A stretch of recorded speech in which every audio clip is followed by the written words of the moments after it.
हाय दोस्तों, मैं हूं प्रगति और स्वागत करती हूं आप सबका मेरे इस यूट्यूब चैनल पे जिसका नाम है खुशी मोटिवेशन। आज जानते हैं स्टील किंग के बारे में, जो कि है सबसे मशहूर उद्योगपति लक्ष्मी मित्तल की कहानी। वो कहते हैं ना दोस्तों, यूँ ज़मीन पर बैठकर क्यों आसमान देखता है, पंख को खोल जमाना सिर्फ उड़ान देखता है। ऐसी कहानी मित्तल जी की है। आर्सेलर मित्तल के सीईओ और चेयरमैन है लक्ष्मी मित्तल। आर्सेलर मित्तल आज दुनिया की सबसे बड़ी स्टील कंपनी बन चुका है, जिसमें 60 देशों में कुल 2,60,000 कर्मचारी सेवाएं दे रहे हैं। तो सबसे पहले जानते हैं मित्तल लक्ष्मी के जीवन परिवार के बारे में। राजस्थान के चीरू जिले के सादुलपुर में 15 जून 1950 को जन्मे लक्ष्मी मित्तल को हाल ही में अभी उन्होंने 73वां जन्मदिन मनाया है। लक्ष्मी मित्तल ने उषा मित्तल से शादी की और दोनों के 2 बच्चे आदित्य और वनीशा है। उनकी बेटी वनीशा मित्तल की शादी 2008 में हुई थी, जो अब तक दुनिया में दूसरी सबसे महंगी शादी मानी जाती है।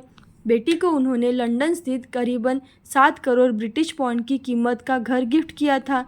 वहीं लक्ष्मी मित्तल ने 2008 में ही इंग्लैंड के कैस्टिंग गार्डन में लगभग 1,30,000 वर्ग फुट में बनी 4 मंजिला आलीशान हवेली को अपने बेटे आदित्य मित्तल को भी खरीद कर दिया था। तो जानते हैं उनकी सक्सेस स्टोरी के बारे में। लक्ष्मी मित्तल दुनिया के सबसे बड़े स्टील उत्पादक कंपनी आर्सेलर मित्तल के सीईओ और चेयरमैन हैं। आज दुनिया भर में स्टील किंग से नाम से मशहूर उद्योगपति लक्ष्मी मित्तल लंदन के बसे भारतीय मूल के उद्योगपति है। फोर्ब्स साल 2021 के मुताबिक वह दुनिया के छठे सबसे अमीर व्यक्ति बताए गए हैं। फोर्ब्स के मुताबिक 2023 में लक्ष्मी मित्तल कुल संपत्ति करीब $17.3 बिलियन के साथ दुनिया के 100वें सबसे अमीर व्यक्ति होंगे। इसी के साथ वे देश के 5वें सबसे अमीर शख्स भी है। लक्ष्मी मित्तल यूनाइटेड किंगडम में रहते हैं, लेकिन उन्होंने अभी तक भारत की सिटीजनशिप नहीं छोड़ी है। जानते हैं उनको विरासत में कैसे मिला था उनका कारोबार। लक्ष्मी मित्तल के पिता कोलकाता में एक स्टील मिल चलाते थे। 1960 के दशक में पूरा परिवार राजस्थान से कोलकाता में बस गया। लक्ष्मी मित्तल ने अपनी स्कूली शिक्षा सेंट जेवियर्स कॉलेज के की, जिसके बाद उन्होंने पिता की कंपनी में बतौर ट्रेनिंग काम भी करना शुरू कर दिया। इसके बाद लक्ष्मी ने महज 6 साल बाद इंडोनेशिया में खुद की एक स्टील की कंपनी स्थापित कर दी। तो जानते हैं उन्होंने ऐसा कौन सा यूनिक तरीका अपनाया जो पूरी दुनिया अपनाती है। यहाँ जीवन के तकरीबन 10 साल बिताने के बाद स्टील मित्तल बनाने के लिए ज़रूरी सभी बारीकियों को समझा। इसके बाद ऐसे सौदों में हाथ आजमाया जो पहले से ही नुकसान में चल रहे थे। फिर क्या था, कमान लक्ष्मी के हाथ में थी और हाथ आते ही उन्होंने अपनी गाड़ी पटरी पर लाना शुरू कर दिया। उन्होंने सबसे पहले साल 1989 में त्रिनिदाद और टोबैको से राज्य के स्वामित्व वाले स्टील वर्कर्स को खरीदा, जिसे पटरी पर लाने के लिए उन्होंने स्पेशल मैनेजमेंट टीम भेजी। आगे लगातार यही स्ट्रेटजी स्टील इंडस्ट्रीज़ का बिजनेस मॉडल बन गया, जिसे पूरी दुनिया आज आजमाती है। तो आर्सेलर का सौदा। साल 2006 में मित्तल ने आर्सेलर को खरीदना चाहा, लेकिन तब उसके सीईओ गाइडोले थे, जो कि $24 बिलियन ऑफर को मानने के लिए तैयार नहीं थे। उन्होंने साफ साफ इनकार कर दिया था। आगे चलकर यही सौदा $33 बिलियन में हुआ। इतना ही नहीं, लक्ष्मी साल 2008 में गोल्डमैन सैक्स के बोर्ड ऑफ डायरेक्टर के सदस्य रहे। वह अमेरिका स्थित केलोग स्कूल ऑफ मैनेजमेंट के सलाहकार बोर्ड के सदस्य और क्लीवलैंड क्लिनिक के बोर्ड ऑफ ट्रस्टी भी है।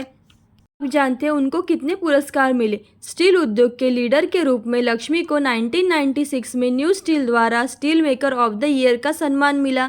2004 में उन्हें फॉर्च्यून पत्रिका ने European businessman of the year का भी खिताब मिला। 2006 में फाइनेंशियल टाइम्स में उन्हें पर्सन ऑफ द ईयर पुरस्कार दिया। 2010 में लक्ष्मी मित्तल को ग्लोबल टीम इंडस्ट्री के सस्टेनेबल विकास के प्रयासों के लिए वर्ल्ड स्टील एसोसिएशन से पदक से सम्मानित किया गया। 2013 में पोलैंड के AGS university of science and technology ने स्टील टाइकून को डॉक्टर ऑनसिर का उस उपाधि से उन्हें सम्मानित किया गया। तो जानते हैं उन्होंने कितने सामाजिक कार्य किए। स्टील किंग लक्ष्मी निवास मित्तल ने कितने सामाजिक कार्य किए। स्टील किंग लक्ष्मी निवास मित्तल ने नवंबर 2003 में प्रतिभा भवन भारतीय खिलाड़ियों के लिए आर्थिक मदद और प्रोत्साहन के लिए मित्तल चैंपियंस ट्रस्ट की स्थापना की।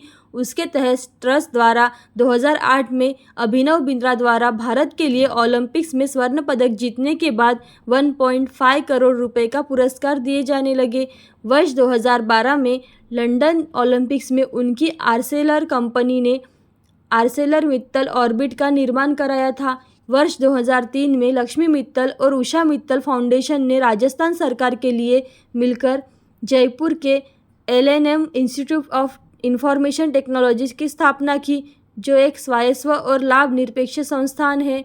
2008 में उन्होंने लंदन स्थित ग्रेट ऑर्मोंट स्ट्रीट हॉस्पिटल को लगभग 1.5 करोड़ रुपए दिए। यह है देश के सबसे मशहूर उद्योगपति स्टील किंग जाने जाने वाले लक्ष्मी मित्तल की कहानी। ऐसी अच्छी कहानियाँ और मोटिवेशनल वीडियोस देखने के लिए खुशी मोटिवेशन को लाइक शेयर सब्सक्राइब जरूर करें। Thank you so much.